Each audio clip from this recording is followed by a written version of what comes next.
Okay, in this video we're going to actually try out and review the Cideko Air keyboard. It's a wireless 3D mouse keyboard. I did an unboxing on this device, and if you're interested in that, please check the link at the end of this video. Now, as you can see, this is a full QWERTY keyboard, but it's very small, it's very compact. Here's the size of my hand. I could pretty much palm this device. It's a little bit bigger than a wireless mouse, about the size of a game controller. Your buttons here are rubberized, and they have a nice click to them. Now, when I unboxed this device, I pretty much just guessed what these buttons were on top here, but as I'm looking in the manual, it tells me exactly what they are. Now, obviously, you have some directional buttons here. You have a right, left, up, and down.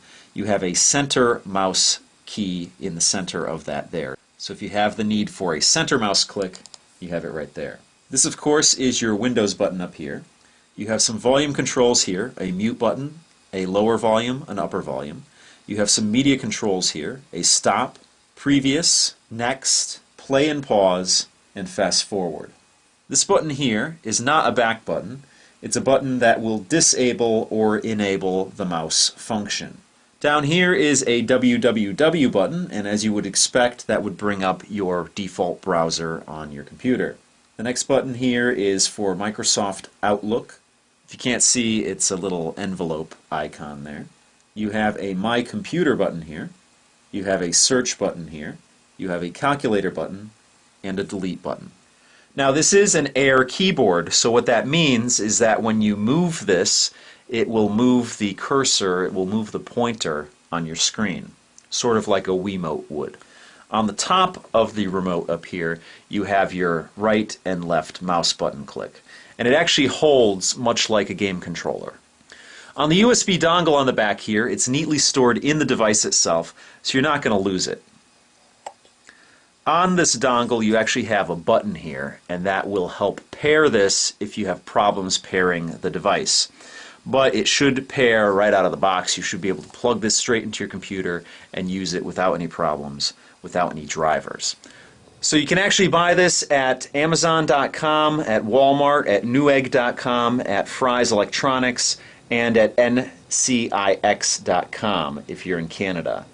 It retails for $79.99, and you can actually use it on a PC, on a Mac, or even a PS3. But in my case, I'm going to use it on a PC. I'm pretty anxious to see how this works, so let's try it out. Okay, so I have my PC fired up here in my living room, and I'm going to take the USB dongle here and plug it in to the PC. And it's installing the device driver software, and it's ready to use. So here's the keyboard here, and as you might already be able to tell, I'm moving, as I move it, it's moving the mouse pointer on the screen. So I'm going to step back here and just see how this works.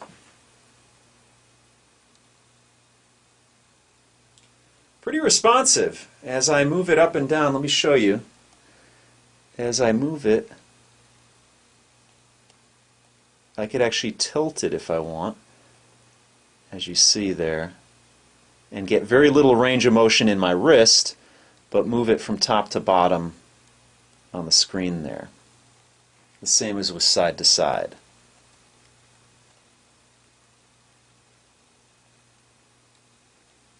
Very cool, actually, because like I said before, it holds like a game controller, and you can maneuver it on the screen pretty easily.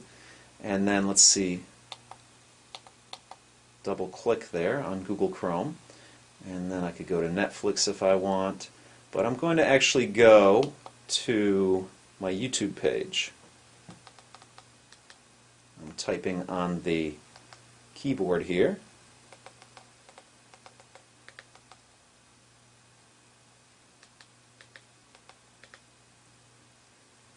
So here we go, I have my channel brought up here, and let's see, I'm hitting the up and down button so I can scroll down with that.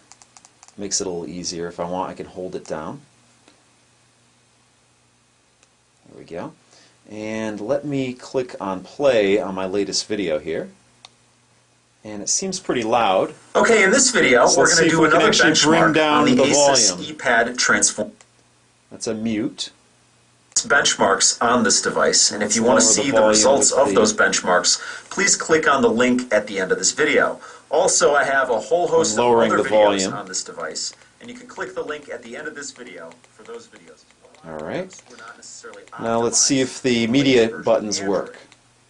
That's pause and play. As you can see here in this folder, I have Let's see if the 7 stop button benchmarking. works. Stop pauses it, as you would expect on a YouTube video. Let's see if the rewind and fast forward buttons work. Okay, they don't. Probably they only work with media you have stored locally on your device, whether it's audio or video. Let's see, there's a mouse button here to disable it. And I just pressed that, and as you can see now I'm moving it, and it hasn't moved. But then if I repress it, it re-engages the mouse. I'm going to hit the Windows key now, and it brings up my Windows menu here, as it should. Let me X out of the browser here, and I'm going to hit my browser button, and it brings up my browser, as you would expect. I'm going to hit my Outlook button here, and let's see what it brings up. I don't have any mail client set up on this device, but it does bring up Windows Mail here, and it's probably going to want me to set it up, so I'm going to X out of that. The next button is my Computer button, and there we go. After that is a Search button. So that brings up your Microsoft Search here. Then a Calculator button, brings up my calculator. And then a Delete button, so let me put something in here.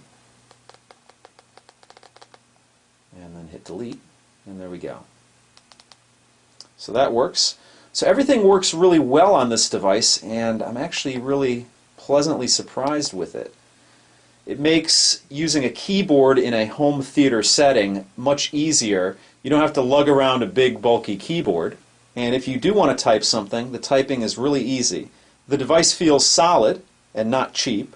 The buttons are rubberized and they click really nicely when you use them. You have a full QWERTY keyboard, and you have this motion control, which is really cool. So it really negates the need for a trackpad or a mouse. The one thing I did not try was the right mouse click, so let's try that out there. Works perfectly. All in all, I really like this device. I think it's perfect for my setup here, for my home theater PC setup. Let's see how this works with Media Center. Let me bring up Media Center.